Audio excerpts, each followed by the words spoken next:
किस number 29। Romeo Juliet. Abdul, यहाँ ठंड है। तुम्हारे जख्मों से खून बह रहा है, चलो घर चलते हैं। हेजल ने उससे करीब बैठते उसके चेहरे के जख्मों को छूना चाहा।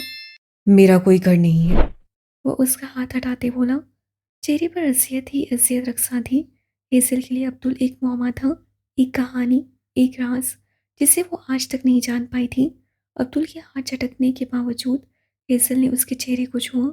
उसकी नीली पड़ती आंख, फटा हुआ होंठ, वो कितना हसीन था और कैसे लापरवाह रहता था। तुम्हें तरस नहीं आता खुद पर? वो किसी मोम की तरह उसे छू कर पूछ रही थी। अब्दुल ने अजियत से आंखें मूंद ली। दर्द बेचारे लोगों पर खाया जाता है, मैं बेचारा नहीं हूँ। वो सर लहजे में बोला। चेहरे के तासुरात सर पड़ चुके थे। क्यों दे रही हो खुद को सजा? उसे ढूंढ लो और सच बता दो। हेजल की बात पर वो मुस्कुरा दिया। इस सजाया हंसी, खुद का मजाक उड़ाती हंसी। कौन सा सच बताऊं उसे? जब उसे सच का पता चलेगा उसकी नफरत मुझसे मजीद बढ़ जाएगी। उससे आंखें खोलकर हेजल को देखा। उसकी आंखों में दर्द रक्सा था। आखिर किस सच की बात कर रहा था वो? क्या छुपाया था उससे ईमाने से? किस बात की सजा दे रहा था वो खुद को? वो अभी तक नहीं जान पाई थी। काम हो गया है। लड़की ने अधम को कबूल कर लिया है। उसने उसे जाने से रोक लिया है। उसके लैपटॉप पर फिसलती उंगलियां रुक गईं। आंखों की चमक मजीद बढ़ गई। चेहरे पर फातिहाना मुस्कान उभरी। ये तो होना ही था। उसे जीतना पसंद था और वो जीत गया था। वो कभी ना मानती अगर हमने बर वक्त वो अहम काम ना किया होता। फोन के स्पीकर से आवाज उभर रही थी। वो किसी खास काम की जानिब इशारा कर रहा था। वो अपनी माँ से बहुत मोहब्बत करती है। आम इंसान कमज़ोर होते हैं। उनकी कमज़ोरी हाथ लग जाए तो फिर उन्हें ट्रैक पर लाना मुश्किल नहीं होता। वो लैपटॉप को बेड पर रखता बेड से नीचे उतर आया। एयरबड उसके कान में लगा हुआ था, जबकि उसका अपना मोबाइल बेड पर पड़ा था। उसे पानी ग्लास में डालने की गर्ज से जग उठाया, पर वो खाली था। वो जग उठाकर जूते पहनता कमरे से बाहर आया था। पूरे घर में खामोशी छाई थी। कोई काट तक नहीं था। वो ज़्यादा इंसानों में रहने का आदी नहीं था। वो अकेले रहना पसंद करता था। उसका हुजूम से वास्ता पड़ता रहता था और अपनी ज़ाती ज़िंदगी तक किसी को आने नहीं देता था। वो सीढ़ियाँ उतरता नीचे आया था। दूसरी जानिब से मज़ीद कुछ बताया जा रहा था, जिसे वो गौर से सुन रहा था। जब पानी से भरने के बाद वो वापस कमरे में आ गया। उसे खेलने का शौक था, खास तौर पर इंसानों से, क्योंकि वो उनकी कमज़ोरियाँ जानता था। लेकिन इस बार वो जिस खेल में जीतने पर खुश था, वो नहीं जानता था उसकी ये जीत हमेशा के लिए उसकी हार बनने वाली थी। ईमान ने नई जॉब ज्वाइन करने के लिए 15 दिन का वक्त मांगा था, और ये 15 दिन अपने प्रोजेक्ट पर काम करना चाहती थी। और उससे पूरा इरादा कर लिया था वो ये 15 दिन सिर्फ कमरे में रहकर काम करेगी। पर वो उस पर कायम ना रह सकी। जब मासील ने उसे फ़ोन करना शुरू कर दिया, जैसे ही मासील ने उसे हॉस्टल छोड़ा था, उससे पलटकर मासील को मैसेज नहीं किया। वो भूल जाना चाहती थी जो भी हुआ था, पर बार बार मासील का सामने आना उसे याद रखने पर मजबूर कर रहा था कि वो अब मासिल को अपना चुकी थी। अब पीछे हटना मुमकिन नहीं था। वो पिछले 2 घंटों से अपने काम में मगन थी। जब मासिल का 7वीं बार फ़ोन आया, बिलाखिर उसे उठाना ही पड़ा। मासिल की गुस्से से भरी आवाज़ हो रही। उससे पहली बार अपनी नाराज़गी का इज़हार किया था। कहाँ थी तुम? मुझे इग्नोर कर रही हो? प्रोजेक्ट पर काम कर रही थी। ईमान ने अपने तने आसाब को ढीला करना चाहा। दूसरी जानिब खामोशी छा गई। मेरा दिल करता है हर उस चीज़ को आग लगा दो जो तुम्हारे मेरे दरमियान आती है। कुछ देर बाद वो बोला तो लहजा सर्द था। गुस्से की तपिश ईमान को यहाँ तक महसूस हुई थी। ऐसी बातें मत किया करो अधम। उसकी चारों जानिब बेबसी ही बेबसी थी। और तुम मुझसे दूर रहने की कोशिश मत किया करो। वो दबी दबी आवाज़ में चिल्लाया। मुझसे सहा नहीं जाता। वो भी बेबस था। फिर लहजा नरम पड़ गया। ईमान खामोश रही। है, मैंने तुम्हें काम के लिए फ़ोन किया था। न्यू एडमिशन शुरू हो गए हैं। मैं चाहता हूँ तुम आकर स्टूडेंट्स की लिस्ट बना लो। मैं नहीं आ सकती। वजह? वो चौंका। मुझे नई जॉब मिल गई है, मैं ज्वाइन कर चुकी हूँ। और दूसरी जानिब मासिल के वजूद में हंसियत फैलने लगी। ईमान, क्या कहूँ अब तुम्हें? उससे मासिल को बताया तक नहीं था। आप किसी और को रख लें जॉब पर, वो फिर से बोली। हरगिज़ नहीं। तुम्हारी जगह कोई नहीं ले सकता। तुम्हें जॉब नहीं करनी ना करो, पर तुम्हें 1 घंटे के लिए आना होगा। लिस्ट तो तुम ही बनाओगी, वरना ये कोर्स ही नहीं होगा। उससे फ़ोन बंद कर दिया। खफा हो गया था वो। जबकि ईमान ने हैरानी से फ़ोन देखा। ये अच्छी ज़बरदस्ती थी भाई। पागल। उसे फ़ोन देखते कहा और फिर उसे साइड पर रख दिया। लैपटॉप पर नज़रें जमाईं, पर अब कहाँ ज़हन काम में लगने वाला था। वो दिल मिलाकर रह गई। वो 9वीं क्लास में था जब उसी क्लास में एक नई लड़की आई। अदम को लड़की पहले ही नज़र में पसंद आ गई थी। वो बहुत खूबसूरत थी, उसके साथ मॉडर्न भी। उसके नए नक्श बिल्कुल भी मशरकी नहीं थे। अदम को लगा वो यूरोप से आई थी, पर उसका नाम मशरकी था। उसका लहजा भी खालिस पाकिस्तानी नहीं था। उसकी रंगत शफाफ थी, ऊंची पोनी टेल किए। वो दुबली पतली सी लड़की पहले ही दिन उसको स्कूल में छा गई। अदम को भी पसंद आ गई थी, पर उसने जाहिर नहीं किया। लड़की की चमकती आंखें उसकी जहानियत की निशानी थी। अदम सबसे आखिर में बैठता था, स्कूल यूनिफॉर्म पहने अजीब और गरीब सी कटिंग के साथ। वो हमेशा ही खामोश रहता था, अक्सर कहीं ना कहीं स्मोकिंग करता और फिर ज़रूर किसी कैफियत में जाने किस दुनिया में खोया रहता। वो ड्रग्स लेता था और ये उसे अपने दोस्तों से आसानी से मिल जाया करती थी। उसके दोस्त कहाँ से लाते थे उसमें उसे दिलचस्पी नहीं थी। क्लास में हर लड़के ने उससे लड़की से दोस्ती करने की कोशिश की, पर उससे किसी लड़के को तो दूर, किसी लड़की को भी मुंह लगाना ज़रूरी नहीं समझा। वो दिनों के अंदर स्कूल में मशहूर हो गई। उसे डांस का शौक था। हर नए फैशन में उसे सबसे पहले पता होता था लाइनर कैसे लगाना था, बाल कैसे रखने थे। उस पर उससे क्लासेस ली जा सकती थी। उसके साथ साथ वो पढ़ाई में भी उतनी ही आगे थी। अगर पूरे स्कूल में कोई लड़का था जिससे उससे बात करने की कोशिश नहीं की थी, तो वो अदम जबील था। वो अजीब था, अजीब तर और बदतमीज़ भी। वो क्लास का टॉपर था। ये बात उस लड़की को खलने लगी कि जब सारे लड़के उस पर ट्राई कर चुके थे, तो वो क्यों नहीं आया। एक दिन सर्दियों के मौसम में वो प्लेग्राउंड में एक बेंच पर बैठा स्मोकिंग कर रहा था। अचानक उसे अच्छू लगा और सांस उखड़ गया। उससे अस्थमा तो था ही, वो ज़्यादा धुआं बर्दाश्त नहीं कर सकता था। उसने अपनी जेब में इन्हेलर ढूंढने के लिए हाथ डाला, पर उसे इन्हेलर नहीं मिला। वो अब खांसते अपनी सारी जेबें टटोल रहा था। वो अकेला ही बैठा था। जब उसे लगा वो सांस नहीं ले पाएगा, तब अचानक किसी ने उसके सामने अपना हाथ किया। खूबसूरत सी हथेली पर उसके इन्हेलर रखा था। उसे झटके से उठाकर इन्हेल किया। वो वही लड़की थी जब सीने पर हाथ बांधे उसे ही देख रही थी। जब उसका सांस बहाल हुआ तो उससे लड़की का शुक्रिया अदा किया। तुम्हें ये कहाँ से मिला? अदम ने सवाल किया। तुम्हारी पॉकेट से निकलकर क्लासरूम में गिर गया था, मैंने उठा लिया। सोचा जब तुम्हें जरूरत होगी तब दूंगी। वो उसे ही देख रही थी। वो मुस्कुरा दिया। तुम्हारे साथ बैठ सकती हूँ, उससे पूछा तो अदम ने हाँ में सा हिला दिया। वो उससे करीब बेंच पर बैठ गई। सामने ही कुछ फासले पर स्टूडेंट्स खेल रहे थे। तुम बाकियों से इतने अलग क्यों हो, बिलाहिर उससे पूछ ही लिया। उसकी बात सुनकर अदम मुस्कुरा दिया। मैं अलग हूँ? उससे उल्टा सवाल किया। नहीं, तुम अजीब हो। उसकी शफाफ रंगत धूप में चमक रही थी। वो हंसिया। अजीब कैसे हूँ? उससे उल्टा सवाल किया। तुमने अभी तक मुझे दोस्ती की ऑफर नहीं की, इसलिए। वो साफ को थी। वो काफी दिनों से इंतजार करके थक गई थी, शायद इसीलिए खुद आ गई थी। क्योंकि मुझे खुद पर इतना भरोसा है कि लड़कियां मेरी तरफ खुद बहुत खींची चली आती हैं। लड़की ने रुख मोड़कर उसे देखा। उसके रुख मोड़ने पर उसकी पोनीटेल ने झटका खाया था। खुद परस्त हो। अदम को समझ न आया लड़की ने तबसरा किया था यह सवाल। मेरे ख्याल से होना चाहिए, और जो इंसान सबका हो जाए मुझे वो चाहिए ही नहीं। लड़की हैरान थी इस दुबले पतले से लड़के को, जिसे अपनी जात से कुछ ज्यादा ही मोहब्बत थी। एनीवे, मैं तुमसे कुछ पूछने आई थी। क्या तुम मेरे रोमियो बनोगे? अदम को तो हैरत का झटका लगा। असल जिंदगी में नहीं पूछ रही, स्कूल के फंक्शन पर रोमियो जूलियट प्ले में क्या तुम रोमियो बनना चाहोगे? उससे फिर से सवाल किया। और जूलियट कौन है? वह हैरानी से उसे ही देख रहा था। गड़बड़ाकर उल्टा सवाल पूछ लिया। ऑफ कोर्स मैं। भला हेजल के अलावा कोई जूलियट बन सकता है? वो एक अंदाज से अपनी पोनीटेल हिलाती उठी और चल दी, बिना उसका जवाब सुने। मुझे जल्दी इन्फॉर्म कर देना, वरना। वो दूर जाती ऊंची आवाज से बोली थी, जबकि अदम हैरत से उस लड़की को जाते देख रहा था जिसके पास ऑप्शंस की कमी नहीं थी।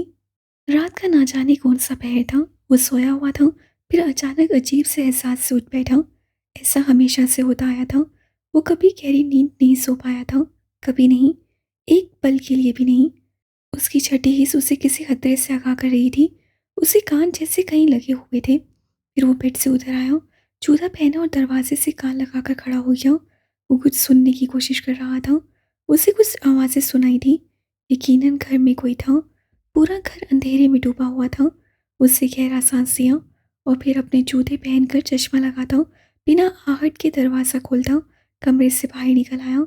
उससे हल्की सर्द रोशनी वाले लैंप को भी बुझा दिया था। वो सीढ़ियों की जानिब आया और झांक कर देखा तो लॉन्च में टॉर्च थामे दो नकाबपोश घूम रहे थे। यकीनन वो वहाँ चोरी के इरादे से आए थे। वो अब लॉन्च में रखा कीमती सामान उठा रहे थे। उन्हें किसी ने खबर दी होगी कि ये घर खाली है, तभी वो लोग वहाँ आए थे, या फिर किसी एक इंसान के होने से कौन डरता है, इसीलिए आ गए थे। वो सीने पर बाजू जमाए उन्हें देखने लगा। अब उनमें से एक आदमी लाउंज में खुलने वाले गेस्ट रूम का दरवाज़ा खोलने की कोशिश कर रहा था जो लॉक था। उससे टॉर्च थामी थी, जबकि दूसरा हैंडल पे झुका हुआ लॉक तोड़ने की कोशिश कर रहा था। वो तसल्ली से उन्हें देखकर सीढ़ियाँ उतरने लगा था। उसकी चाल या उसके चेहरे पर कहीं खौफ नहीं था, बल्कि उसकी आंखों में अजीब सी चमक लिए वो उन्हें ही देख रहा था। हेलो। उसे सीढ़ियाँ उतरते ऊंची आवाज़ में कहा। वीरान घर में उसकी आवाज़ गूंज गई। वो दोनों निकाबपोश हड़बड़ा कर पलटे। एक ने जाने कहाँ से गन निकाल ली थी। वहीं रुक जाओ। निकाबपोश ने गन उस पर दाने कड़कदार आवाज़ में कहा था। वो बिना सुने सीढ़ियाँ उतरने लगा। मैंने कहा रुक जाओ वरना गोली चला दूंगा। वो खतरनाक था। अरे यार, लाइट तो ऑन कर लो, मुझे अंधेरे में साफ नजर नहीं आता। वो उनकी बात को हवा में उड़ाते नीचे आया। वो नकाबपोश उसकी जरूरत पर हैरान थे। वो सीढ़ियाँ उतरकर दाएं जानिब लगे स्विच बोर्ड की जानिब बढ़ा। वो इतना तो जान गया था कि नकाबपोश अभी अनाड़ी थे। उसे स्विच बोर्ड पर हाथ मारकर लाइट जला दी। वो दोनों लड़के अब भी गन उस पर ताने खड़े थे। हिलना मत। दूसरा नकाबपोश घुर्राया। उस कमरे में कुछ भी नहीं है। वो सुकून से कहता लॉन्च में रखे सोफे की जानिब बढ़ गया। दोनों नकाबपोशों ने हैरत से एक दूसरे को देखा। वो सोफे की जानिब बढ़ रहा था जब एक नकाबपोश ने हाथ में पकड़ा एक भारी गुलदान उसे जोर से दे मारा। वो हिला नहीं था। गुलदान उसकी कमर पर लगा था और नीचे गिर गया। वो टस से मस नहीं हुआ। सोफे के करीब पहुंचकर उसे पलट कर देखा। नकाबपोश ये मंजर देखकर साकित रह गए। कोई और होता तो अभी तक नीचे गिरकर करा रहा होता, जबकि वो सुकून से खड़ा था। गुलदान नीचे गिरने के बाद जोरदार आवाज़ पूरे घर में गूंज गई थी। उसने जमीन पर पड़े गुलदान को देखा और फिर नकाबपोशों को। मरे हुए इंसान को क्या मारोगे तुम लोग? उससे इतने अजीब अंदाज में कहा कि वो दोनों जो पहले ही घबरा गए थे अब मजीद डर गए। अब तुम लोग बताओ, तुम लोगों के साथ क्या किया जाए? मारा जाए, पुलिस के हवाले किया जाए, या फिर? उसका अंदाज ऐसा था कि नकाबपोशों को अपनी रीढ़ की हड्डी में सनसनाहट सी महसूस होने लगी। कर उनके हाथ में थी पर वो ट्रिगर दबा नहीं पा रहे थे। जाने उस शख्स में ऐसी कौन सी कशिश थी जिसने दोनों को बांध दिया था। वो चश्मा जमाए अब सोफे पर बैठ चुका था, जबकि एक नकाबपोश ने अपना थैला नीचे वापस रख दिया जिसमें उन्होंने कीमती सामान भरा था। तुम लोगों को कोई शक है तो ट्रिगर दबा कर देख लो, पर अगर मैं ना मरा तो तुम लोग नहीं बच पाओगे। लिहाजा तुम दोनों को मशवरा देता हूँ कि उल्टे पांव लौट जाओ और दोबारा कभी चोरी की तरफ मत आना। अजीब पागल इंसान था। गन पॉइंट पर होने के बावजूद उल्टा उन्हें ही मशवरे दे रहा था। वो सोफे पर बैठा अब गहरी नजरों से उन्हें देख रहा था। उसकी आंखें सुर्ख हो चुकी थीं। दोनों नकाबपोशों ने एक दूसरे की जानिब देखा। एक दूसरे को आंखों ही आंखों में कोई इशारा किया। जिसके हाथ में गन थी उसे सामने सोफे पर बैठे लड़के का निशाना लिया और ट्रिगर दबा दिया। वो जिस लगातार साइड पर हुआ। बिना आवाज के चली हुई गोली सामने दीवार में लगी तस्वीर पर लगी। तस्वीर नीचे गिर गई। अगले ही पल वो फुर्ती से उनके सर पर पहुंच गया। गन नकाबपोश के हाथ से छूट कर गिर गई। उसने जोरदार हाथ उसकी गर्दन पर मारा। नकाबपोश करा कर गिर गया, जबकि दूसरा भागने लगा। उससे उसकी पुश पर जोरदार लात रसी थी। वो भी मुंह के बल गिरा। मुझे लगता है तुम लोगों को इज्जत रास नहीं। वो मार्शल आर्ट का माहिर था, शायद तभी इतनी आसानी से लड़ रहा था। इससे पहले कि मैं पुलिस को बुलाऊं, यहाँ से गायब हो जाओ। उसे कहने की देर थी। वो दोनों गिरते पड़ते वहां से बाहर की जाने भागे, जबकि उसने दीवार पर लगी तस्वीर को देखा। उस पर लगा कांच का फ्रेम टूट चुका था। कांच नीचे बिखर गया था। शॉल ओढ़े सोफे पर बैठा वो शख्स कोई किताब पढ़ने में मगन था जब उसने की ये तस्वीर ली गई थी। वो निहायत हसीन शख्स था, हशाम जबील। उसे तस्वीर को उठाया और उसे लेकर सोफे पर बैठ गया। लाउंज की इस दीवार पर बहुत सारी तस्वीरें लगी थीं। आरजे, मिकी, रूहान जबील, मुस्तकीम और सबसे हसीन हशाम जबील। तीनों की तस्वीरों से ये दीवार भरी हुई थी। ये घर भी तो उन्हीं का था, जहाँ वो चोरों की तरह रह रहा था। फॉर्म सामने रख के लैपटॉप में एक्सेल की शीट ओपन किए लिस्ट बना रही थी। मासिल बहुत खुश था। वो आ गई थी, उससे आना ही था। वो संजीदगी से काम कर रही थी। बाहर पूल के पास हल्की धूप में कुर्सियाँ और मेज रखे गए थे, जहाँ वो दोनों बैठे थे, जबकि मासिल हथेली पर थोड़ी जमाए उसे ही देख रहा था। वो संजीदा से काम करती कितनी अच्छी लग रही थी। उसकी खुशी का कोई ठिकाना नहीं था। वो पहले से तंदुरुस्त थी, पर थोड़ा थकी हुई थी। उसे यूं घूरता पाकर ईमान ने नसें उठाकर उसे देखा। वो मुस्कुरा दिया। क्या देख रहे हैं? उससे अब्रू उठाए पूछा। तुम्हें, और सिर्फ तुम्हें। वो मुस्कुराया और फिर ईमान की घूरी पर सीधा होकर बैठ गया। वैसे थैंक यू आने के लिए। उससे खुशीली से कहा, जबकि ईमान तेजी से काम खत्म करने के चक्कर में थी। वो मासिल को क्या बोलती। वो ऐसे ही आजकल मुस्कुराता रहता था। मार्ता ने उसका ये नया रूप देखा था। वो बहुत खुश रहने लग गया था, मानो जैसे उसे पूरी कायनात मिलने वाली हो। ईमान ने लिस्ट फाइनल करते उसे महफूज किया और लैपटॉप मासिल की जानिब से लगा दिया। ये हो गई आपकी लिस्ट रेडी? 65 स्टूडेंट्स हैं। वो सीधा होकर बैठ गया। उसने लैपटॉप बंद कर दिया। उसे देखना भी गवारा नहीं किया था। वो फिर उसकी जानिब मुतवज्जो हुआ। जॉब कहाँ शुरू की है? वो अब संजीदा था। है एक कंपनी। ईमान ने बताना ज़रूरी नहीं समझा। तुम्हें क्या ज़रूरत है जॉब करने की? मैं हूं ना। उसकी बात सुनकर ईमान ने गौर से उसे देखा। फिर वो मुस्कुरा दी। इससे साया मुस्कुराहट वो समझ ना पाया। आप हैं तो इसका मतलब मैं जॉब ना करूं? ईमान ने उल्टा सवाल किया। मेरा ये मतलब नहीं था। उसे सफाई दी। आपका जो भी मतलब था मिस्टर अदम, मैं आपकी तरह अकेली नहीं हूँ। मेरी एक फैमिली भी है और मेरा कोई सरपरस्त भी नहीं है जो मेरा खर्चा उठा सके। इससे मुझे अपने पैरों पर खड़ा होना है। वो साफ को इससे बोली, जबकि माँ से लम्हा भर को खामोश हुआ। वो उसे देखने लगा। उसके चेहरे पर कुछ खोज रहा था, यूं जैसे सारे राज उसके खूबसूरत चेहरे पर नक्श हों। मैं खुद चाहता हूँ तुम अपने पैरों पर खड़ी हो जाओ। मैं बस वैसे ही कह रहा था कि मेरे होते हुए तुम्हें ज़रूरत नहीं। वो खामोश हो गया। मार्ता चाय की ट्रे उठा लाई थी। आजकल मासिल भी कॉफ़ी छोड़कर चाय पी रहा था और वजह ईमान थी, सिर्फ ईमान। ईमान की नसें अब पूल में तैरती बतखों पर जमी थीं। वो चाय रखकर चली गई तो ईमान ने मासिल की जाने देखा। बहुत बहुत शुक्रिया, पर मैं अपना खर्चा खुद उठा सकती हूँ। वो मुस्कुराई और फिर चाय का मग उठा लिया। नजरें फिर से पूल पर जमा दी। तुम्हें पता है आजकल मेरी सबसे बड़ी ख्वाहिश क्या है? मासिल का अंदाज ऐसा था कि ईमान ने सवालिया नजरों से उसे देखा। वो जीन्स शर्ट में मलबूस था। बाल सलीके से सेट थे। वो हमेशा की तरह अच्छा लग रहा था। आजकल मतलब आपकी ख्वाहिशें बदलती रहती हैं।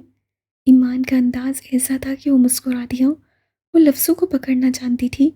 भाप उड़ाते कब के अब से झांकती उसकी सहीन आंखें मासिल पर जमी थी। अभी तो लगता है यही सबसे बड़ी और हमेशा रहेगी। वो फिर मुस्कुराया। ईमान खामोश नजरों से उसे देखने लगी। मैं जब पाकिस्तान में था तब मुझे एक प्रोस्टिट्यूट मिली, ट्वाइफ। उससे ईमान को देखा, जैसे पूछा वो तवाइफ को जानती है या नहीं। वो खामोश रही। उसका शौहर एक नशई था। उससे मोहब्बत की शादी की थी, पर उसका शौहर नशई और जवारी निकला। वो कमाना नहीं चाहता था। वो कमा ही नहीं सकता था। और तुम्हें पता है बिना पैसों के गुजारा नहीं होता। मोहब्बत से पेट नहीं भरता। वो रुका। अब उसकी नसें चाय के मग पर जमी थी। गर्म होने के बायस ईमान ने भी मग वापस मेज पर रख दिया था। जब उसे कहीं काम नहीं मिला तो वो तवाइफ बन गई। अपना और अपने शोहर का पेट पालने लगी। उसका शोहर नशा करके सारा दिन घर पड़ा रहता और उसके लिए वो नशा लाती। वो उसे जुआ खेलने के पैसे भी देती। मैं हैरान हूँ। वो रुका। ईमान अब पूरी तवज्जो से कहानी सुन रही थी। वह हैरान थी। वो कैसी लड़की थी जो मोहब्बत में इस कदर अंधी हो चुकी थी? कौन औरत ऐसे करती है? एक बार मैंने उससे पूछा कि रमशा, तुम अपने शोहर से इतनी मोहब्बत कैसे कर सकती हो कि तुम उसे खुद नशा ला कर दो, उसे जुआ खेलने दो? तो उसने जवाब दिया कि मोहब्बत सब करवा देती है। और यकीन करो ईमान, मैं बहुत हैरान था कि कोई किसी से इतनी मोहब्बत कैसे कर सकता है। हैरान तो ईमान भी हुई थी, पर उससे अब उस लड़की पर अफसोस होने लगा था। मैंने उससे कहा, आखिर तुम ही अपना क्यों जिस्म बेचती हो? ये काम तुम्हारा शोहर भी कर सकता है, फिर तुम ही क्यों? पता है उसने क्या जवाब दिया? उसने नज़रें उठाकर ईमान को देखा। दोनों की नज़रें मिली।